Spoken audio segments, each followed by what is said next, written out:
Hey everyone, Tony Casera here. Today I want to talk about my 5 favorite games for the Steam Deck.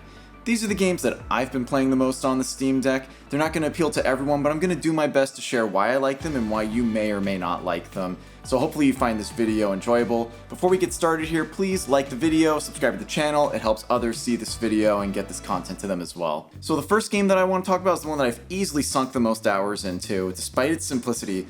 Whisker Squadron. Now, for those of you who are unfamiliar with Whisker Squadron, it's actually shown in the Steam Deck OLED preview kind of gameplay trailer video.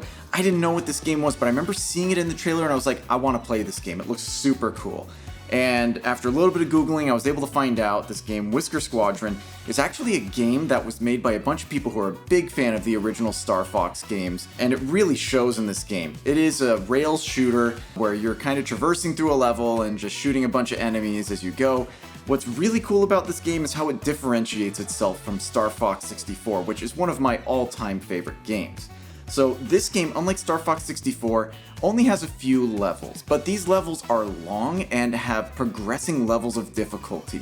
And this is what makes the game unique, is that you have these upgrades that you're selecting along the way as you're going through about 10 different parts of the level. These upgrades can range from how fast your beam shoots, to how much energy your ship has, to having little add-ons like a little pulse charge that automatically fires at enemies, and therein lies the real fun of the game, is trying to combine these power-ups in a way that makes your ship unbeatable later on, because as you get closer to the end levels, these levels get insanely difficult. I think it took me maybe 6 or 7 hours to beat the first level the first time I played this game. That's not to say that the game is frustrating or the kind of thing where after you lose a few times you go, I'm just never gonna beat this, I don't want to play. Having those individual areas that you get through makes it so that you feel like you're making progress, and so really you're just always in competition with yourself working to beat this level to get to the end. This game I thought was super fun. I wish it was a longer game, only having a couple of levels, and some of the levels are like wireframe levels, which I'm gonna be honest feels kind of cheap. Really shows that like they were working on a shoestring budget for this game, which for that, by the way, the game is amazing. The soundtrack is awesome, the gameplay is really tight, they really figured out all of the progressions really well. I adore the game, but I'm really looking forward to the sequel that's coming, I think sometime in 2025. I'm really hoping that they're able to have a bigger budget to do things, maybe even have some voice actors this time would be super cool. On the flip side, this game Ex-Zodiac.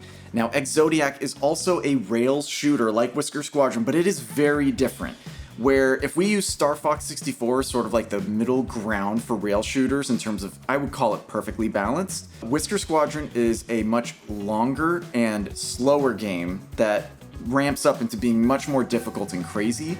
Ex-Zodiac is kind of the other side, where it is crazy and frantic from the start, but is much shorter in each one of its levels. Now, Ex-Zodiac is a game that is still technically under development. It's not done yet, but there are regular updates coming out, and I played through like more than 10 levels.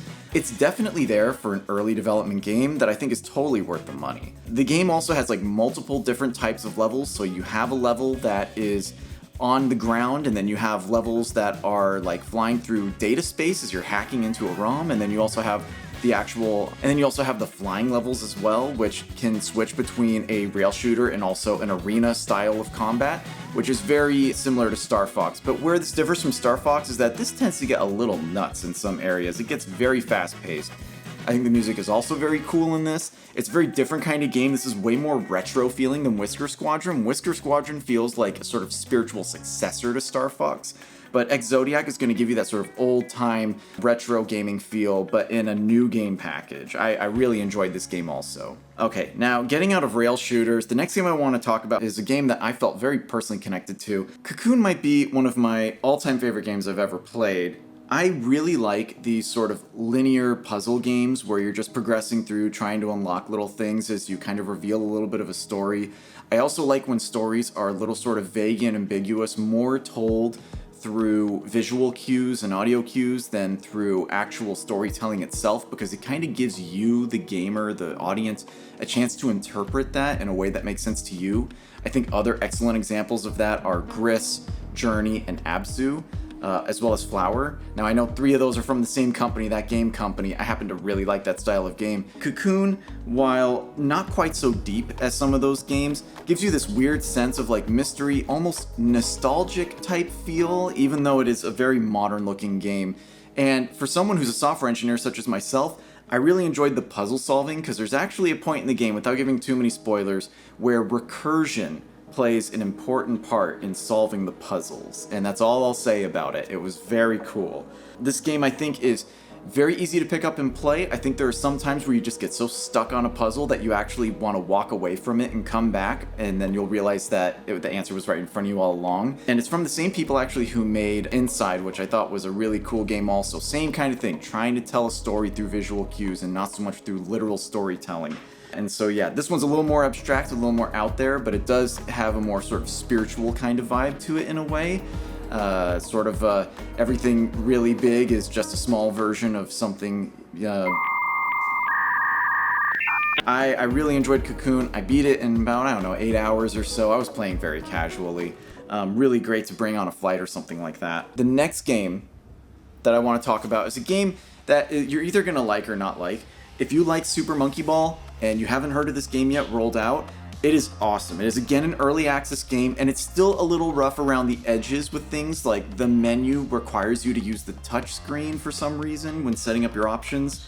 I've confirmed that this is the case both on my Steam Deck and the ROG Ally that I had this problem. But basically, once you get over that and you get into the actual game, everything plays pretty flawlessly. It's super optimized, runs really well, high frame rates the whole time if you do the low settings, and it's just beautiful. It captures the spirit, the vibe of Super Monkey Ball, the original ones on GameCube, so well, and it's just such a fun, awesome game. Very nostalgic. I really love playing it. It's just so easy to pick up and play, and then put down, and then come back to later.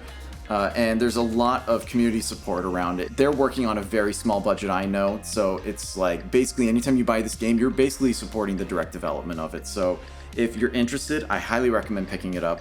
It's very fun and very easy for all people to kind of pick up and play. The only downside being that the menus don't quite work with the Steam Deck's controls.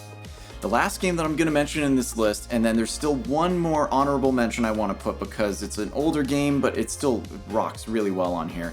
But the game I'm going to mention this last on my list is Sea of Stars. Sea of Stars is this kind of 2D sprite-based JRPG type game that kind of came out of nowhere. Super beautiful, looks incredible on the Steam Deck. They've managed to preserve the retro sprite styles while still using modern lighting effects to really make the game beautiful in a way that's really hard to convey unless you're looking at it on a screen like an OLED screen like the Steam Deck OLED has.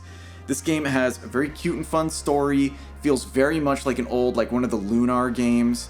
Something that really sets it apart is the battle system, because unlike older turnstile RPGs, there's a lot more involvement from you, the user, where you have to time your attacks to match up with the attacks on the screen. I actually found this kind of difficult to master myself. The timing is pretty precise, but I think once you've practiced enough, you do kind of fall into a flow where you hit it most of the time. And that kind of makes it fun too, and that it adds a little bit of skill and chance to this game as well, instead of it just being random number generated. Unlike Super Mario RPG, where this addition of timing your attacks feels more like a bonus than it does an absolute necessity, it feels like it's much more necessary in Sea of Stars to get that timing down, and so it adds a little bit of difficulty to the game, which I welcome. I think it's great. But for people who are playing casually, you can change the difficulty level and make it easier if you want a more casual experience. I play on the normal difficulty just because. Now, the final game that I'm going to mention should be no surprise to anyone, and probably most of you have this game at this point. It's Ori and the Blind Forest, the definitive edition. I don't think you can actually buy the other one anymore. And also Ori and the Will of the Wisp, that's the sequel. Both these games run beautifully on the Steam Deck and play really well, and the stories and the animation and the artwork and the music and everything is so perfectly polished. This is big game studio energy running on small game studio hardware in a way that is just unbeatable. It's a great game. It's just so beautiful. It's introspective. It makes you think. It makes you feel things about the environment and forests and trees without being preachy or anything like that. You know, it has kind of like Fern Gully vibes. I don't know if you ever saw that movie. When I was a kid, that was a movie that was still kind of relevant. very otherworldly and supernatural in a way that I just think is so delightful. I really love this game. I only held it till the end because I think a lot of people already have this game. This game is hyped up a lot already for the Steam Deck, but I couldn't get through this without mentioning it because I do love this game a lot. I do also think that the length of time it takes to beat this game is a little bit more appropriate than other games. In general, I like to play games that don't take a long time to beat or have a lot of replay value so that I can have shorter gaming sessions, because I don't always know when I'm going to be able to sit down and just play for 2 or 3 hours. And to be honest, if I'm going to have 2 to 3 hours to play, I'm probably going to play on my computer instead. Okay, those are my 5 favorite games plus 1 bonus for the Steam Deck OLED. What games did I miss? I know that there are a lot of games people like in terms of AAA titles and JRPGs that are much longer, bigger, and more ambitious to play than these, but for me the Steam Deck has always been about the approachability to pick up and play something, and so the games that I pick typically are in that kind of realm too. If you like this video, please subscribe to the channel. I've got more content coming soon, and if you have any other questions about the Steam Deck OLED, go ahead and drop them down below. Happy to answer any questions that you have, and I'll see you in the next one.